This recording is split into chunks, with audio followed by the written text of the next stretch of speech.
All right. Welcome, everyone, to the first premiere episode of It's a Long Road, the Rambo series podcast.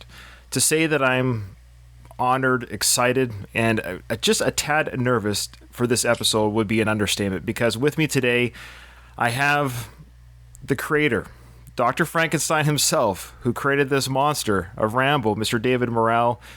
David, thank you so much for coming on the show and agreeing to be the first episode of this podcast, which will delve into the Rambo series film franchise. But I thought we should get the person on who created this character first and foremost. Thank you so much.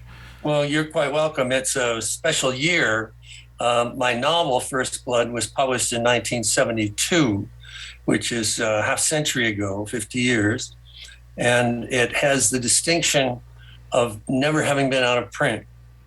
And few novels can say that. It's been a remarkable journey to have a book that lasts that long. Well, it's incredible, absolutely incredible. Before we get into the book, I want to know, David, what was life like as a young Canadian in the 40s and 50s? Now, I'm a Canadian myself. I'm actually in British Columbia right now. We'll talk about that a little bit later. But what was life like for you as a young boy in Ontario, Canada? I was raised in southern Ontario near Toronto in a twin city called Kitchener-Waterloo, which in those days was certainly not as big as it is now, but everything was small then. And Waterloo is distinguished for its breweries and its distilleries. Seagram's was there, Labatt's was there, and things like that. And we're talking about 50 years, so we're getting into age. I was born in 43. My father was a British Navy pilot who had come to Canada to train Canadian airmen for the war. And he was shot down shortly after D-Day, a few days after D-Day. And so growing up for me was difficult because I didn't have a father. And I thought it was normal not to have a father, even though I knew that something wasn't comparable to what my friend's situation was. And my mother, at one point, when I was very young, unable to she was a brilliant dressmaker and unable to support herself and take care of me, she was forced to put me in an orphanage for a time, and this became a defining moment in my life. So everybody grows up thinking the conditions they have are normal. So after the orphanage, my mother boarded me on a Mennonite farm. So I was a year on a Mennonite farm with great memories of it. Graham Greene once said that an unhappy childhood is a gold mine for a writer. I didn't know I was unhappy, but I was. And so a lot of the themes of abandonment, of not trusting people, my mother remarried and the stepfather did not care for children and we didn't get along. And so there's a persistent theme in my work, which shows up in the novel First Blood, as opposed to the film, where the age difference is not the same, where Teasle is old enough to be Rambo's father. He is, in effect, the stepfather. Right. And so there are a lot of psychological things that, from my youth, wound up in my work. Well, I didn't know that history, so thank you for sharing that. I know it's very personal. It was going to be one of my questions, because the characters of Teasle and Rambo in the book, which I just reread again. I've read it before, but I thought, boy, I better reread it for this interview, and I'm so glad I did. And the characters in that book talk about flawed, lively, like their lives were just so flawed. Characters of the abandonment of fatherhood, mistrust, everything you just said. And I was going to ask you, what did you draw from? Well, I guess that answers that question. Right. And one of the things that's when we look at the movie, and remember, I'm not complaining. I like the movie a lot, and I like it enough that I recorded an audio commentary that's on Blu-rays of the film and on 4K, in which, for the length of the film, I discuss the differences and what I see in the movie. And it's a good movie. It's so well made on so many levels. So I talk a lot about the differences, And go back and ask me that question again. I tend, when I'm talking, to go on a tangent and then come back and not answer the question. So You sound just like me, sir. I I go on tangents all the time. I forget what I'm talking about half the time. People that know me, that's one of my qualities. Well, why did you go to Penn State? What drew you to Penn State at the time? No, but back up. There was a question in there that I was heading toward. Well, we were talking about the abandonment of fathers, father figures. Oh, sure. Yeah. So in the movie, Teasel and Rambo are basically the same age. Right. So there, what we have is disagreeing brothers.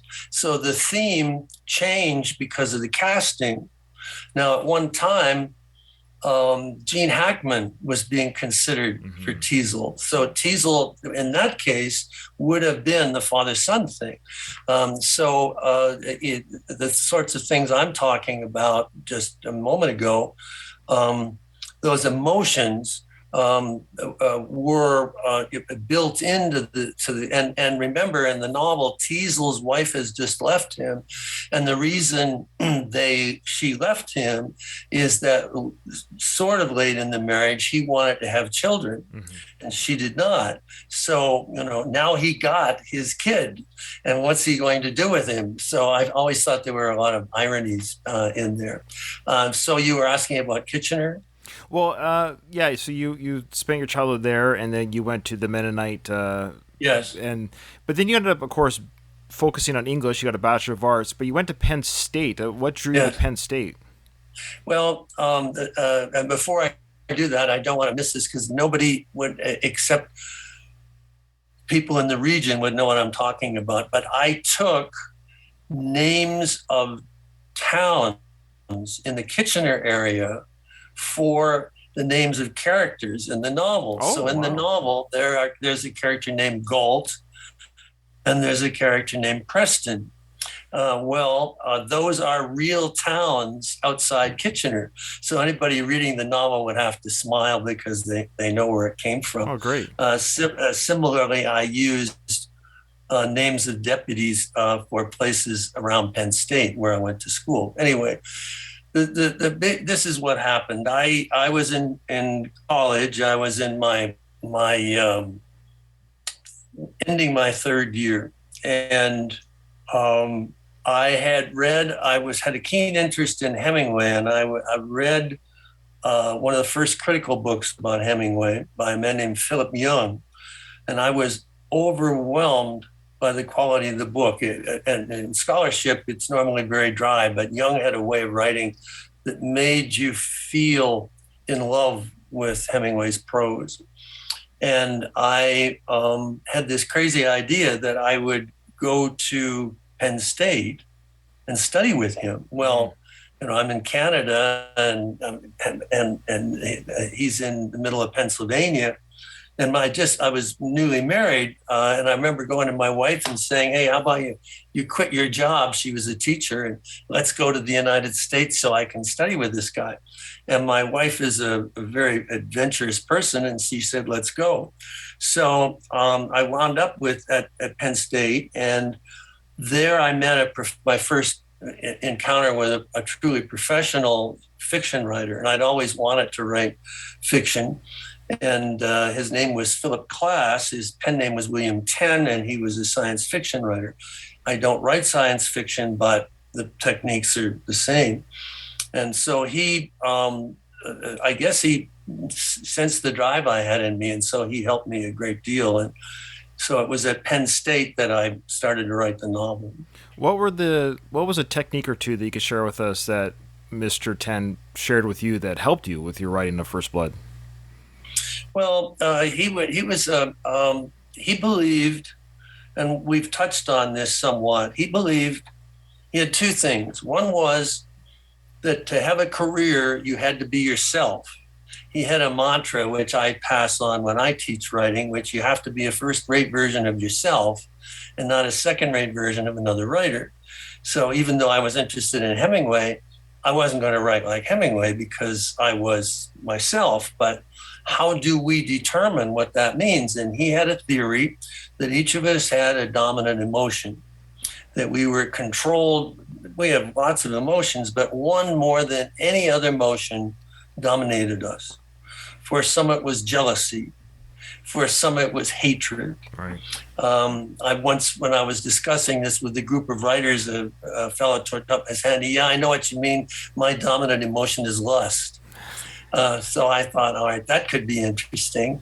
And class had the theory, his name is spelled with a K, that my dominant emotion was fear, because of the way I talked. This isn't manifest anymore, but I can see how it was then. And the way I talked and about my background, the things, because I expected everything to go to pieces all the time. Right, sure. I lived in a state of anxiety. And he said, so he set me to work writing short stories about fear, but it couldn't be about fear of drowning or heights or things like that, which are merely examples of a much deeper thing. So to write examining fear, and from that, I began to go in other directions, but it was always about the emotions of the characters, and it was always how that related to me. And whenever I start a project, I always ask myself, why is this worth a year of my life? Why is this story so important to me? That as I elaborate on it and describe it and dramatize it, that I'm going to learn something about myself. So that was his primary, the thing I primarily learned from him, that how to be my own self, how to be authentic rather than imitated. Perfect. That's great advice. I'll keep that in mind when I write my first novel. It's very difficult because we're influenced by people we admire. Right. I didn't have a chance to talk about a television show called Route 66, which was on the air from 1960 to 64, about two young men in a Corvette convertible who travel across the country and see things and have experiences. They bust out. And the head writer for that was a man named Sterling Silliphant. And in my quest for a father, I had written, just as Philip Klass became my father, so to speak. So I wrote to Sterling Silliphant, who began giving me advice, and the guidance that he gave me through his writing. In effect, he became a kind of father. And I never wrote like Sterling. But again, the intensity of what he did and the uniqueness of what he did made me want to try to be unique myself. Oh, that's amazing. And are you looking at my notes, sir? I was going to ask you about Route 66. No, I can't see any. I know. Thank you for answering that. That was one of my next questions. Oh, okay. I see. Yeah, why I was like, how are you seeing my questions? I was going to ask you about Route 66. Well, I'm just going to lean over here and I'll take a look. No, that's fantastic. Now, let's get into the Rambo character creation. Now, you were watching the CBS Evening News one night, and yes. And they were showing, of course, footage of the Vietnam War. And was that your first time to see the current conflict on TV at that time when you saw this on the TV? Yes, because in Canada at that time, we're so used to the bombardment of information, cable news and the phone and everywhere. But let's remember that in Canada, there was a Canadian broadcasting system, but in those days, it all depended upon through the air, through an antenna into the house. Very, very touch and go. Sometimes you'd get a program and sometimes you wouldn't, and it was mostly Canadian issues. So truly, I had barely been aware of the Vietnam War when I went to Penn State. This sounds so long ago, but to me, it's still very vivid in 1966. And I arrived to find my fellow graduate students terrified about being drafted. Of course. So I wanted to know what that was about. And then that in turn led me to, begin to understand how the Vietnam War was so big a deal in the United States compared to Canada. Now, the key here is that when I received my student card my student visa to go to study in the United States with my wife accompanying me. At the border, it was explained to me very firmly that I was a guest and that political opinions were not something that I was allowed to discuss. It may, and as a Canadian, I understood this, and I assume you do too. You go to someone's house, and you might hear them saying some really wretched things, but I'm not going to argue it with anybody in their own house. Of course. And if it's a dinner conversation, I'll just shut up and I'll never go back. But I'm not going to argue with somebody in their own house. So similarly, I wasn't about to, have opinions about things I didn't know about. And I think this was important because as I watched the war escalate, it was as if I were an observer and I was seeing things. And then came the big year of 1968. And in 68, Martin Luther King Jr. was assassinated. In 68, Robert Kennedy was assassinated. Simultaneously, there were riots, some of them to do with civil rights, because, there's prejudice in Canada too, but it doesn't have that, that strong, almost baked into it history of slavery and racial prejudice. And some of it was against the war. So you weren't always sure what riot was motivated by what.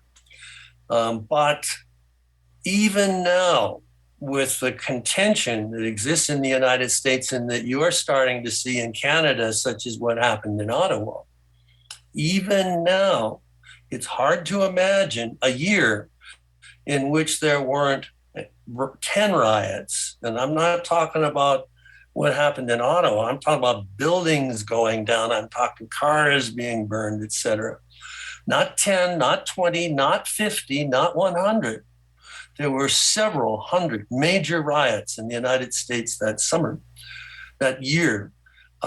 Some cities never recovered.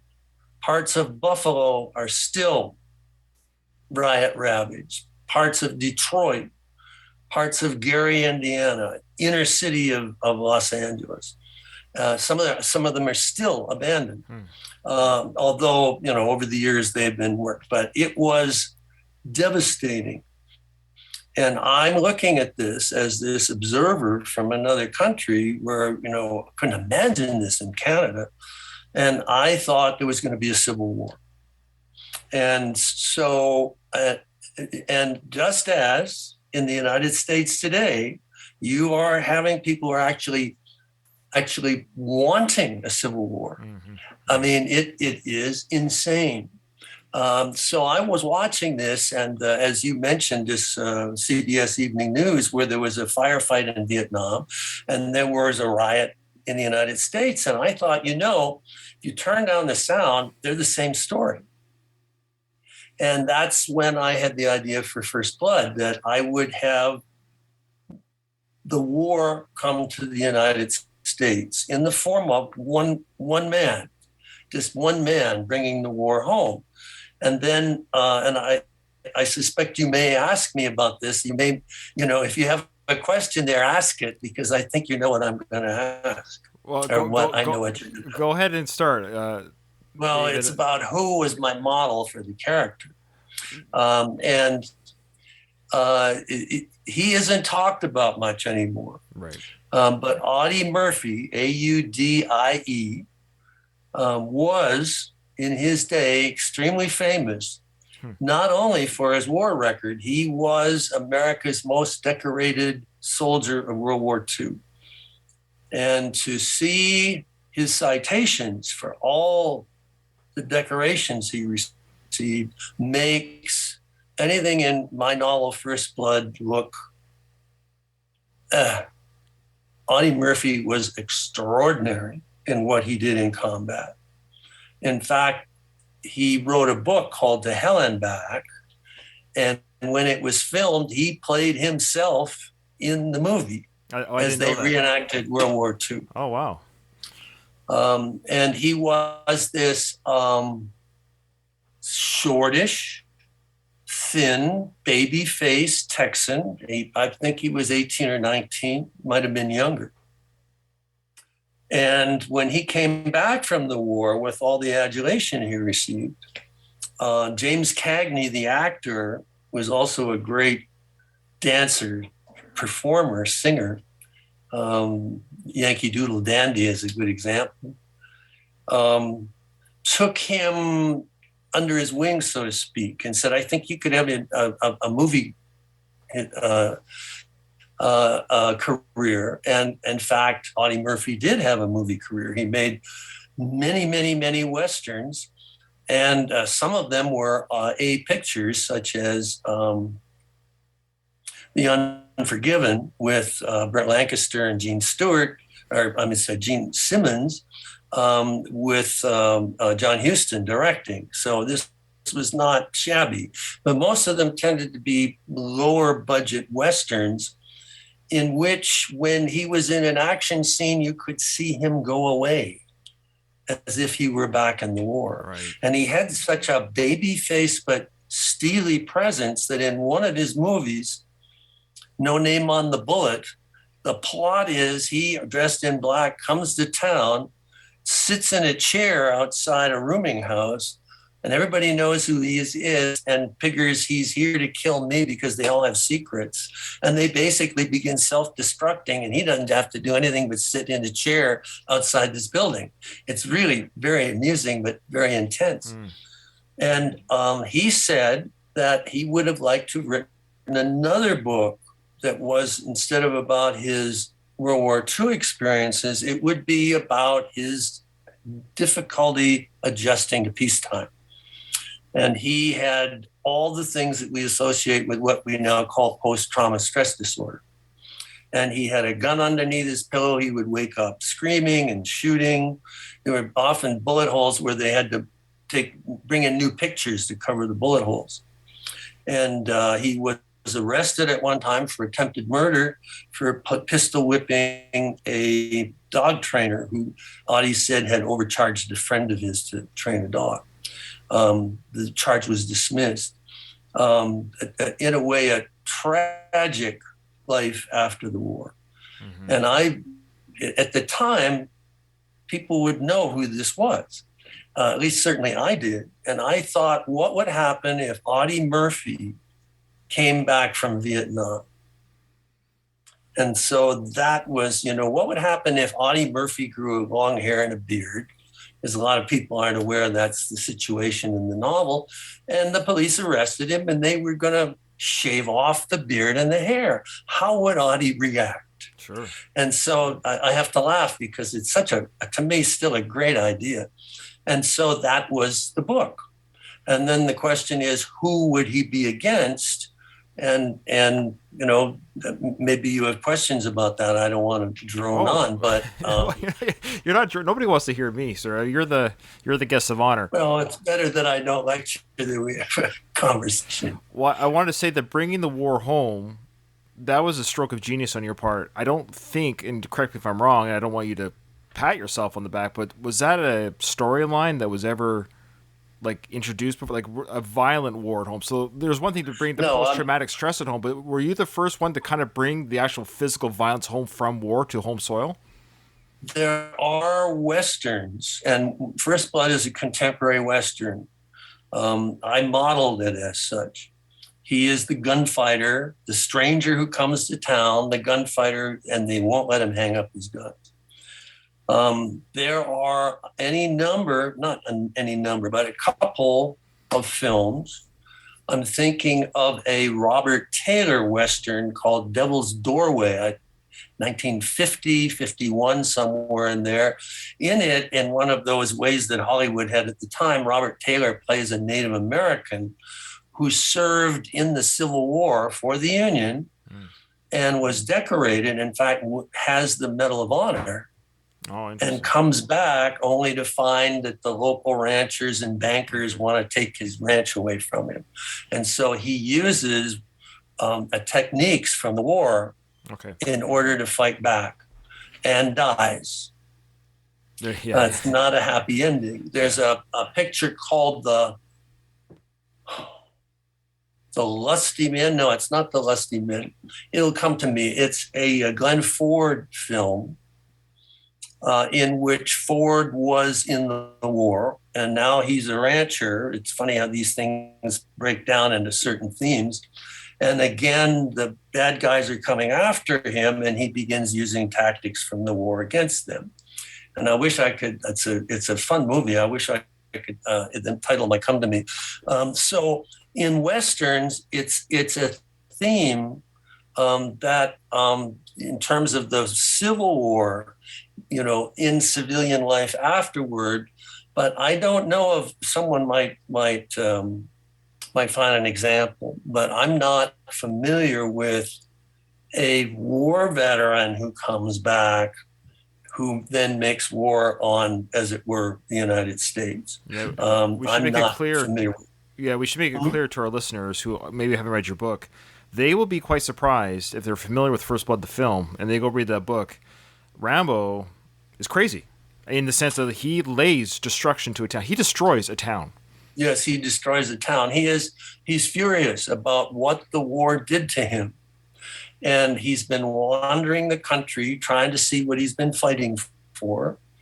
And he has the Medal of Honor, but he's very confused. And this police officer will not let him alone until finally things get so out of control that we have the war.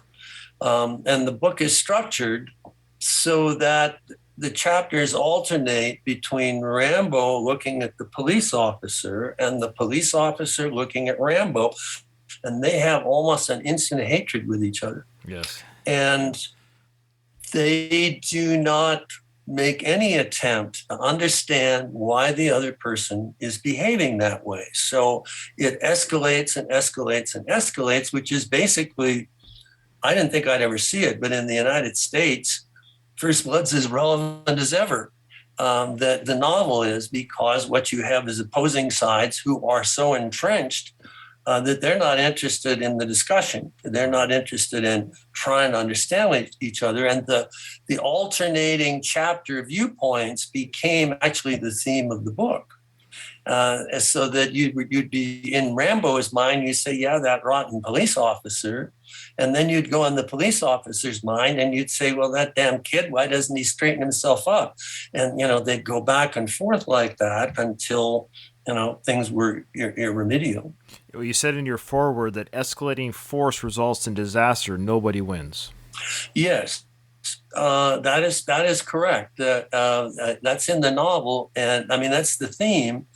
And it's the truth, right? Yes. And in Rambo 4, I have various opinions about various of the films. Rambo 4 has a lot in it thematically. I had nothing to do with the film, but a lot in it thematically that I've never seen anybody draw out, but you almost quoted from it. There's a line in the fourth film where Rambo says, wars, old men fight them, old men start them, young men fight them, nobody wins. Yeah.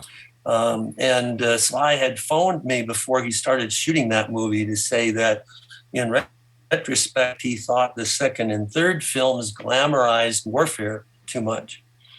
And that he wanted to make a Sam Peckinpah Rambo movie to take all that glamour out of it. And he has any number of speeches in it which are really hard-hitting to do with the futility of it all and the stupidity of it.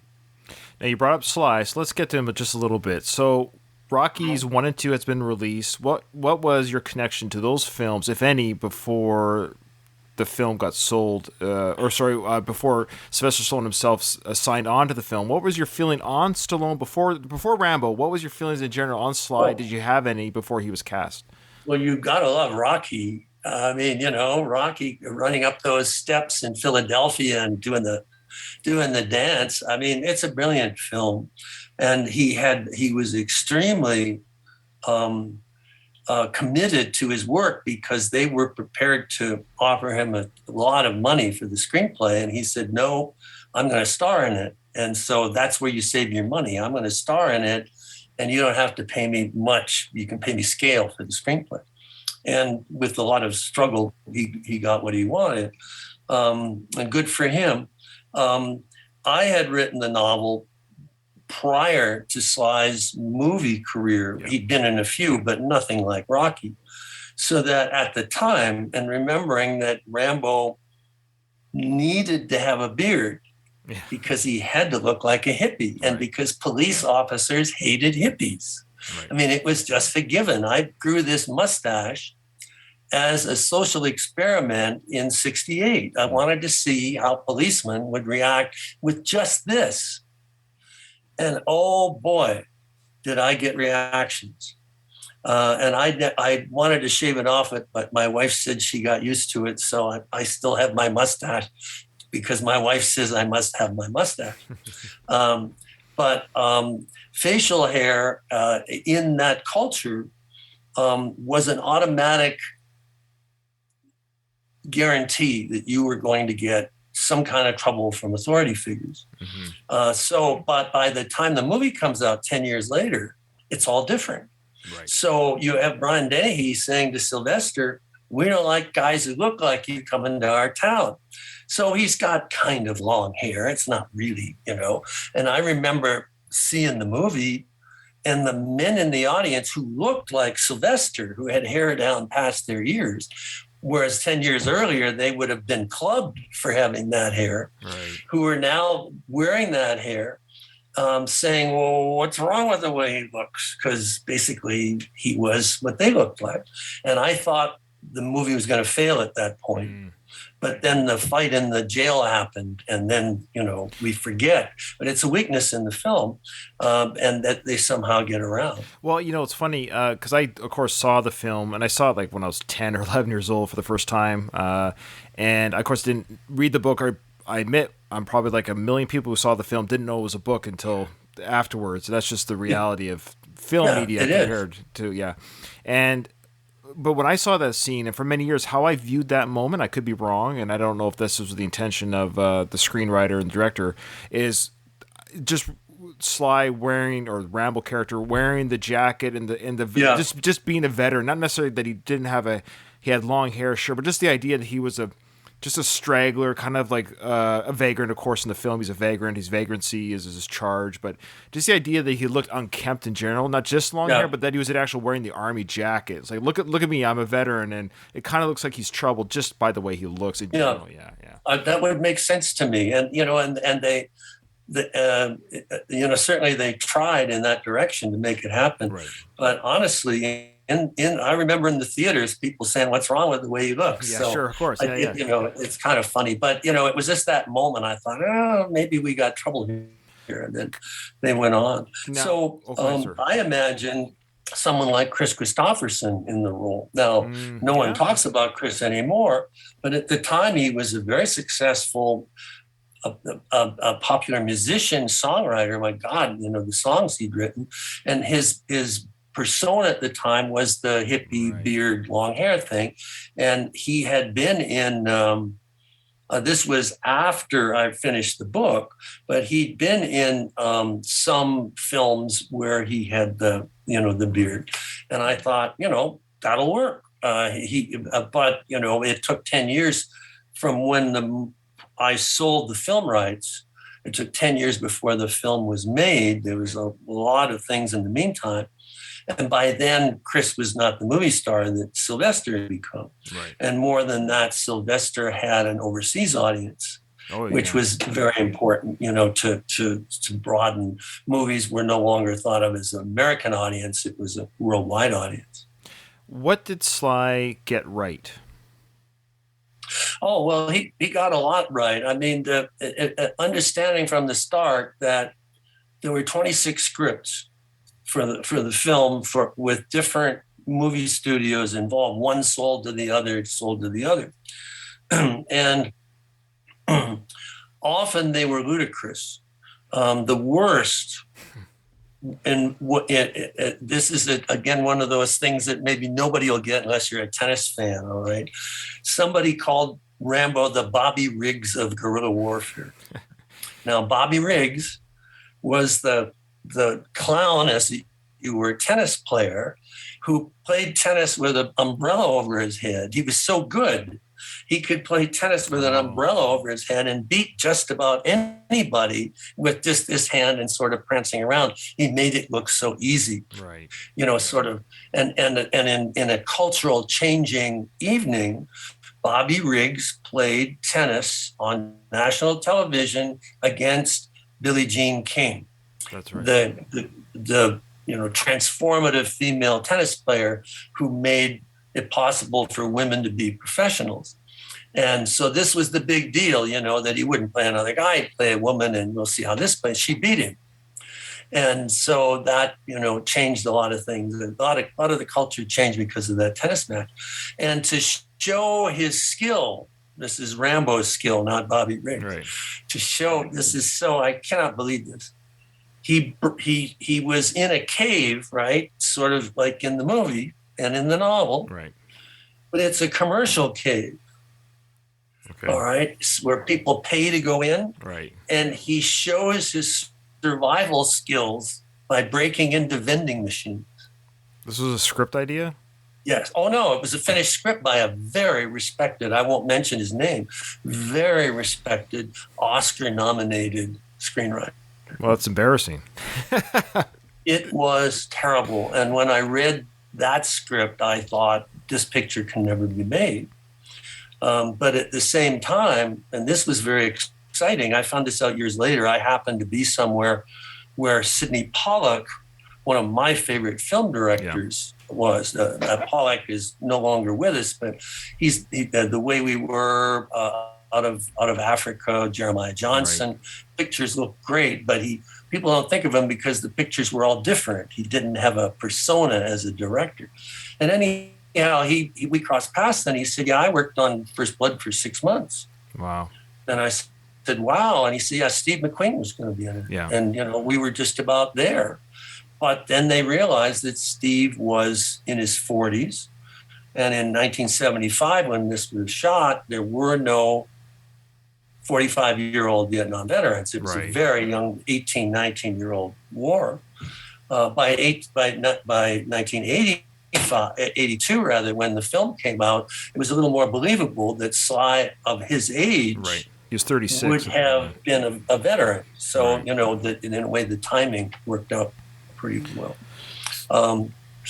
So do you feel that Sly, though he captured the intensity, the how to say roughness, but just, I understand that the character was changed. He's not as brutal in First Blood, but regarding his ability, or I would say, this is me, the physical acting that Sly does for this film is, in my opinion, very Oscar-worthy. Just his facial expressions, the physical acting that he does, I think really captures the physical intensity of the novel.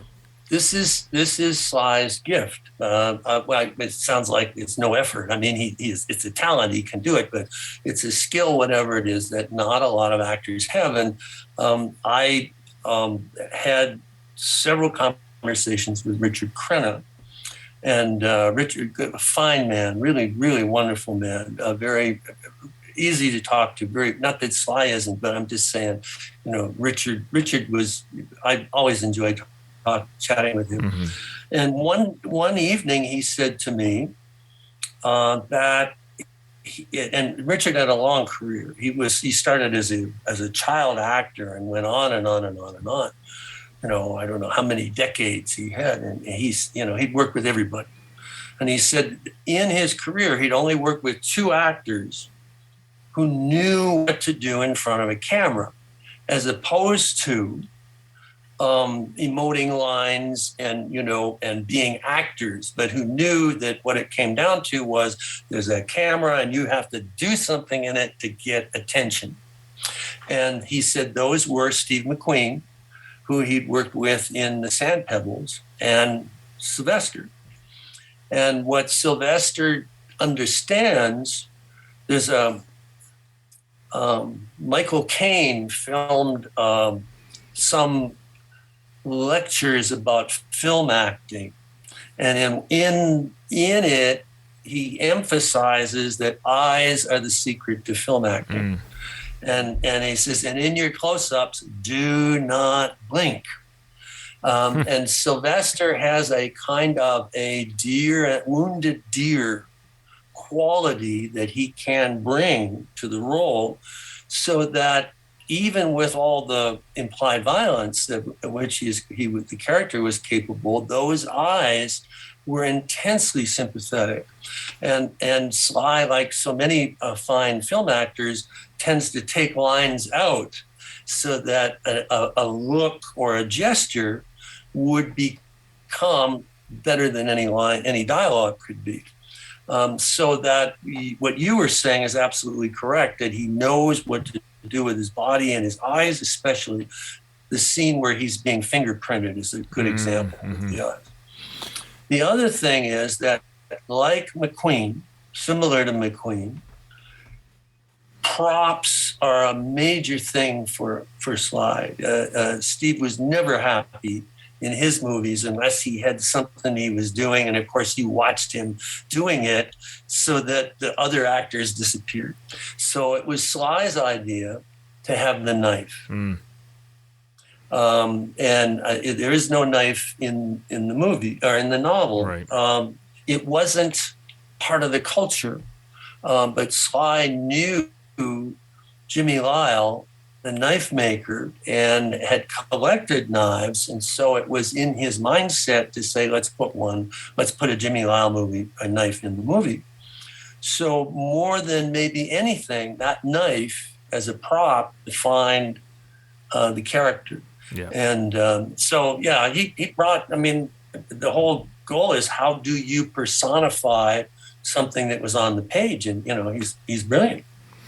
Now, of course, everyone pretty much knows. Spoiler alert! If you don't want to hear a spoiler of the book, well, don't listen to David's intro to the book. Number one, don't read the foreword. But here you go. So, of course, Troutman kills Rambo in the book, and there was also a scene filmed, alternate ending to First Blood, where Troutman and Rambo are having a discussion, and there is a gun drawn on Rambo, but Rambo himself shoots the gun in Troutman's head on himself, so suicide. Are you, and of course you're happy with the ending of your book because you wrote that book, but are you happy or not happy with, despite the sequels, I'm just talking about the original film, how are you with the ending, with the film, in light of what happened before? So, because I should say the film is, let's say it's lighter, and I know there's been some discussion that the film is sympathetic to the Rambo character. I think that's true, but even if you look at it objectively, Rambo is just as troubled and just as wrong in the film, his actions, as is Teasel. Meaning, even in the film, you don't really root against Teasel. I never hate Teasel. He's also just a complicated. He's in the wrong place at the wrong time too. Both these characters, they should never have met. You know what I mean? And they So they both survive at the end of the film, which kind of is a relief. You don't really want either one to die.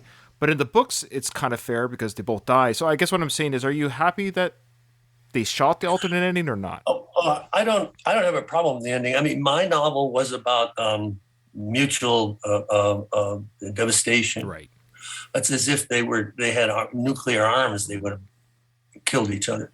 And it was about no winners. And the Colonel Troutman's first name is Samuel. He is Sam. He is Uncle Sam. He is the system. The book, as I saw it, was an allegory. Right. And that Teasel was, as it were, an Eisenhower Republican, comes out of the Korean War. He has certain values to do with the 50s. And Rambo is, as it were, a disaffected war veteran who's, almost a war protester. And, of the type back then that burned down buildings. So in that scenario, there could not be any winners, and the system wins. I would not change the book for a moment. No. But once they softened the character, and that was done at the very beginning, which is not in my novel, in which he visits the farm, whatever it is, where there's a black woman hanging out the wash, and he's coming to see Delmer, but he's dead. Oh my God, the Agent Orange killed him. What's to be done? I mean, you can parody it so well, and yet it's done so well. Right. And that sets him up, right? I mean, oh, he's so sympathetic. His friend is dead. Right. Oh, and then this bad man picks on him. I mean, it's like what movies are. Right. And once that's set up, you can't kill him. And in fact, the first version of the film did kill him in the scene that you described. Troutman has the gun, Rambo wrenches it away from him and shoots himself. And the audience in Las Vegas, Nevada was furious. And I mean, they were really, really angry. And, you know, the idea was you can't kill Rocky, you can't kill Rambo. So that made the producers, one of whom I knew pretty well, Andrew Vineyard, and he told me that they had no plans for a sequel. But when that screening went so badly, he said we had to go back and reshoot. Sure. We had to make him live. So they went back and reshot. And then, by God, it was a big hit. And then they said, "Oh, we can make sequels." Sure. I mean, it was like a happy accident for them. So on its own, the film works very well. And I mean, there are just so many things great about it. The acting and Ted Kotcheff, he's such a good director. Another fellow the Canadian. Cinematography and all that. And I always single out Jerry Goldsmith. Oh, yeah. Because Jerry's music made an intent, and I talk about this in my audio commentary for the film. Sometimes I pause just so we can hear a little bit of Jerry's music, just, for 15 seconds. And if to this day I am bothered by the overuse of expletives in the film, I don't believe they're necessary.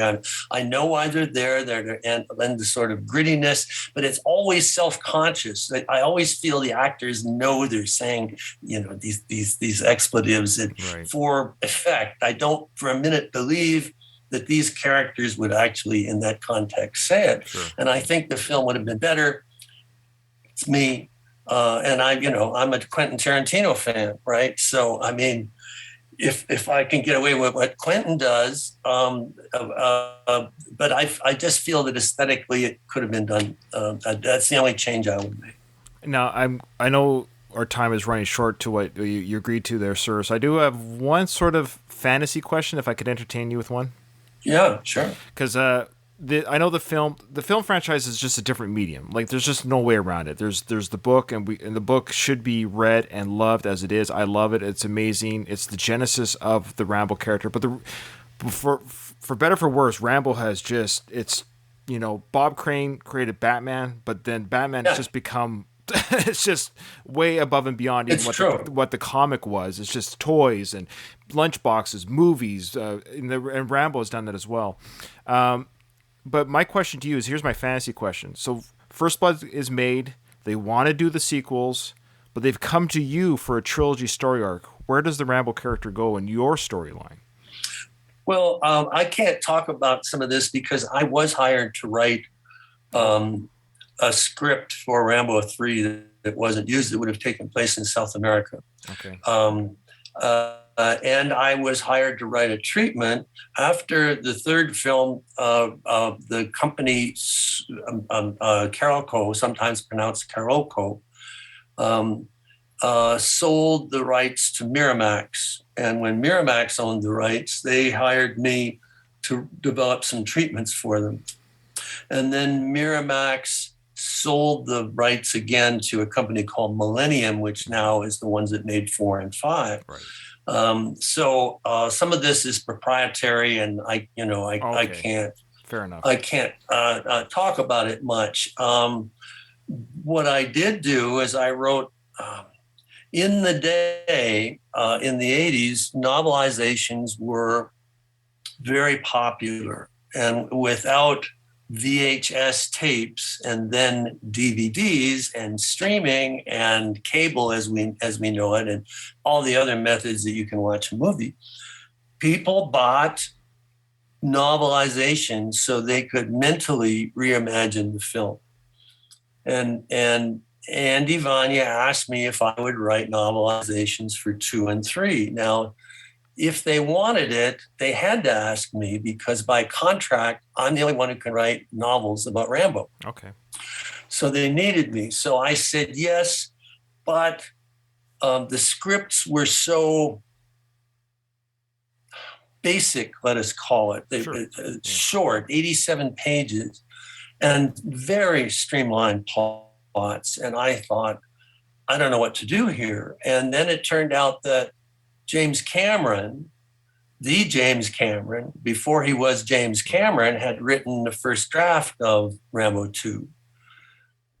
And that had a drastically different tone, much closer to my novel. And so I said, all right, if I'm going to do this, and remember, they needed me. I said, if I'm going to do this, I have to be able to use parts of Cameron's script. And then I said, and in fact, because it's my character, there are some things here that I wish had been developed a little differently or maybe more deeply. Sure. So the book will be 1/3 what the film is, 1/3 what Cameron's script is, and 1/3 what I think it could be. Right. So while I never had scripts that I wrote filmed for Rambo, I did have Rambo 2 and 3, the novelizations, published, which gives people an idea of what I would have done. Always granting that I'm doing this based upon ideas that had been supplied to me by Cameron and Sly in the first case, and Sheldon Lettish and Sly in the second case, make sure we have all the writers here. So, it's complicated, but those novelizations have lasted too. One of them was 6 weeks on the New York Times bestseller list. Well, I read both. It's been a while, but I was one of those teenagers that bought novelizations just for those reasons. I bought them all the time. I bought Batman, Tombstone. I bought all those novelizations. I love. In fact, they would release them before the movies came out. Yeah, it was part of the promotion. Yeah. And I had fun because having talked with Jimmy Lyle and learned about the knives, which I didn't know about, before when I'd written First Blood. So I have sections in the novelizations about Jimmy's knives and about Gil Hibben's knife I became close friends with Gil Hibben later, but so we even have diagrams of the knives in the books and how they're made. No, it's a lot of fun to supply that information. Are you well, I mean, I don't say are you happy, but what are your feelings on the fact that Sly is so enamored by the Rambo character? Like, I think he loves Rambo as much as even though he didn't create Rambo, he put it in the stratosphere that it's in, though, his global star appeal and all that. But he has like knives on display. I think he has just as much Rambo stuff as he has Rocky stuff in his house. Yeah, I think he may have sold some of the material. I think he had an auction a while ago. Well, Sly is not quite a method actor, but he immerses himself in the roles and tries to find things that he can relate to. In a way, he makes the character that he's portraying himself. I tell you a story I love to tell about. We've talked. I've never had dinner with Sylvester Stallone, but I have talked to him for dozens of hours, often on the phone. And he told me this story. He says, we talked about screenwriting, and he said, visual. How do you do this visually? He says, so he talked about one of the Rocky films. The scene is that Rocky has come to the cemetery to visit the grave of his dead wife. And he's trying to establish that he goes there a lot. Yeah.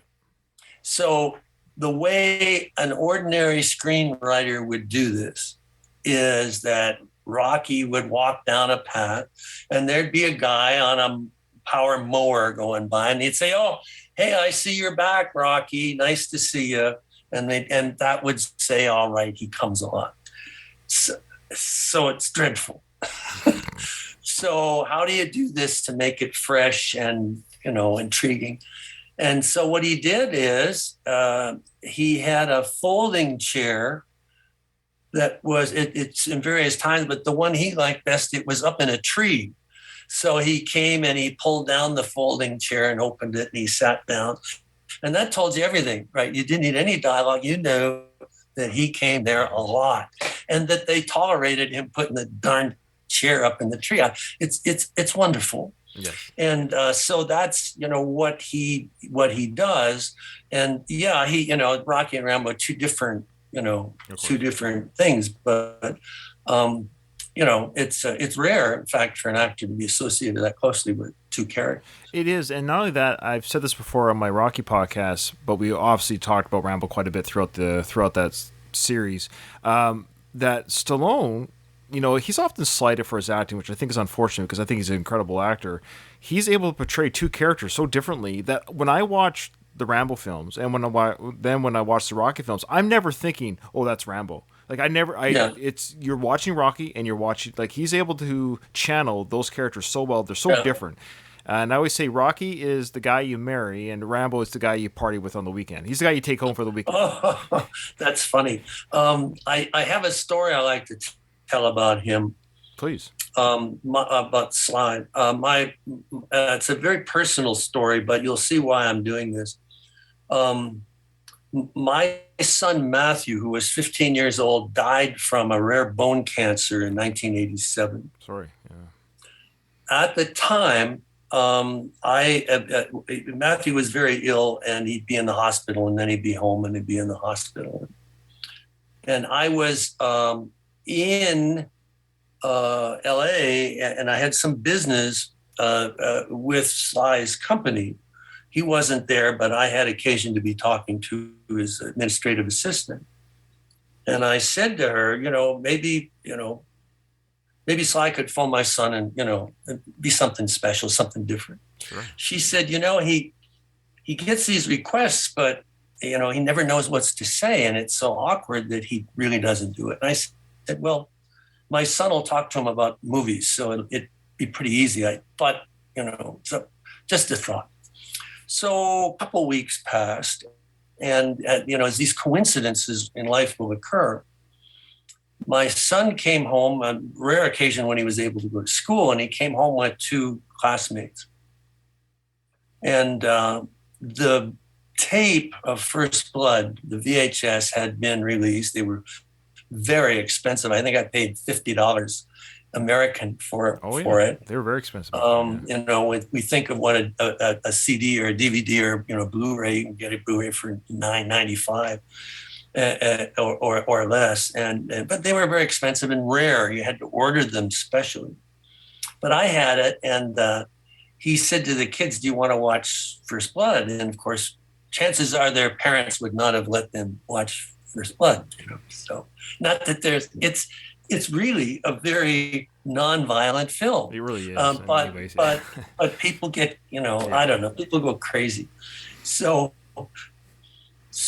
they're in there watching it, and the phone rang in the kitchen, and I picked it up, and it was Sly's assistant. Said, "Is your son there?" And I said, "Yeah." She said, "Well, Sly, if he's there, put him on. Sly's going to talk to him." So I went in, and they're watching. I think it was the cliff scene. Right. I said, "Do you want to talk to Sylvester Stallone, Matthew?" And they all laughed. Of course. I said, No, he's on the phone. Wow. So they all ran out into the kitchen, and the two classmates watched Matthew on the phone. So they're talking for, I bet it wasn't 30 seconds into the conversation that my son said, "So how are the grosses on your latest film?" So they talked for about 15 minutes. Oh, wow. And, he didn't have to do it, Sly. It's this is for me a big deal. Sure. And, all these years later, I still remember, and I'm grateful. He was very kind. And, in the ultimate, Matt died, in the ultimate, what difference did it make? But if we want to go on an existential level, that each moment matters, then it was a very big deal. So anyway, I think your listeners, your viewers would find that story interesting. Oh, well, I did, if that matters. I did. So thank you for sharing that very personal story. Before we close, what's next? Well, my career is based upon the exploration of genres. So in the 80s, I wrote action adventure outdoor, First Blood being typical. In the 70s, rather. In the 80s, I wrote espionage novels, and the book of mine, The Brotherhood of the Rose, was adapted into the only TV miniseries still to this day to be broadcast after a Super Bowl. I mean, I just love to be able to say that. That's nice. That's and awesome. It was published in 1984, and it too has never been out of print. So this is 38 years? Wow. If my math is correct, and it's never been out of print either. And then in the 90s, I wrote other kinds of thrillers, if you like. And in the 2000s, early 2000s, I was interested in non-supernatural horror and books that had a mood. I wrote one book called Creepers, which takes place almost entirely in the dark in a hotel that's been abandoned for half a century. And then I wrote some Victorian thriller historical books. And at the moment, I'm working on a Western. Nice. So I love Westerns. So I go all over the place, but I always try to do them with a difference. How can I do them in a way they haven't been done before? How can I do them so it's someone else coming to the genre has to take it into account in order to move forward? So I've been working on a Western. It's very difficult because they're maybe more than any other genre laden with cliches. Right. But the cliches carry an emotional value to them. Okay. Yeah. They're there because they're repeated so often because people find them satisfying, the emotions. So my task has been to find substitutes for the cliches that in theory create the same emotion. And that has required a lot of thinking and a lot of rewriting. And it's a long book. I'm at 117,000 words, and that's probably be my longest. It'll be probably 130,000, very long. Wow. But I'm in it now, so you just go with where the project takes you. This has been. I feel like I've got 1,000 questions, David, that I wanted to ask, and you led the conversation, which I want. I have more questions. Look at this. Well, let's try one more, and then we'll because I always believe in leaving. Let's leave people wanting more, but if we can do one more. Okay. Well, the one question I had, we're going to go back to the PTSD and the war veterans, because I didn't know if I told you that, but I'm actually a military member myself right now. You didn't mention that. Yeah, I'm in the Navy, the Royal Canadian Navy. I have been for 18 years, and I haven't been to war or anything like that. Of course not. I've been fortunate, but I'm prepared to serve if necessary, if called upon. And that's what I trained for. But of course, when Rambo was written, or when First Blood was written, there's veterans at the time during the Vietnam War and Korean War. And I'm just curious, since this book has come out, have any veterans come up to you and spoken to you about the PTSD that is displayed in the book and what it meant to them? Yes. The most memorable conversation I had, I was at a book signing. This would be when the movie came out. And a woman said to me, a man had come up and he wanted a copy signed, and we talked. I tried to talk, it's not just here, go away. We have conversations. And a woman said, in a way, the book and the movie had saved their marriage. And the reason for that was that he had been very withdrawn after coming back from the war. And I guess he'd seen combat, and running around those jungles, it must have been terrible. Oh, yeah. Sure. And he wasn't the same. But usually there are a few exceptions, but almost always veterans who've seen intense fighting won't talk about it. Of course, yeah. They don't want to go there. And even when you read Audie Murphy's To Hell and Back, the book, the combat scenes are very generally described. Right. And it took me 2 pages to realize he just described what he did to get the Medal of Honor. Wow.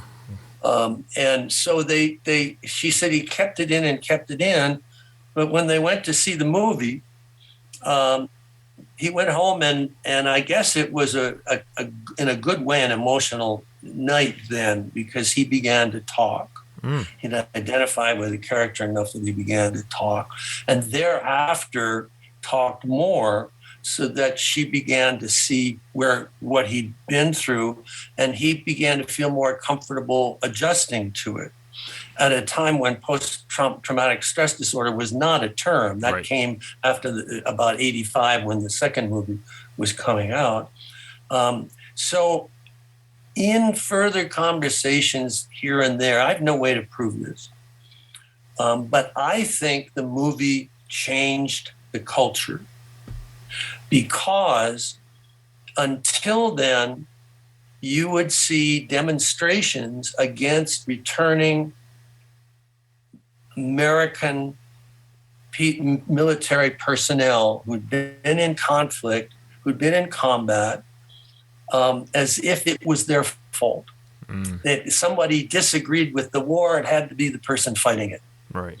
And what I think came out of this, and also later, I mentioned that line from Rambo 4, wars, old men start them, young men fight them, nobody wins. That I think the culture changed. I mean, you don't see demonstrations against returning military personnel, but you did before then. Right. So I think, and again, no way to prove it, but I'm convinced that it changed the culture.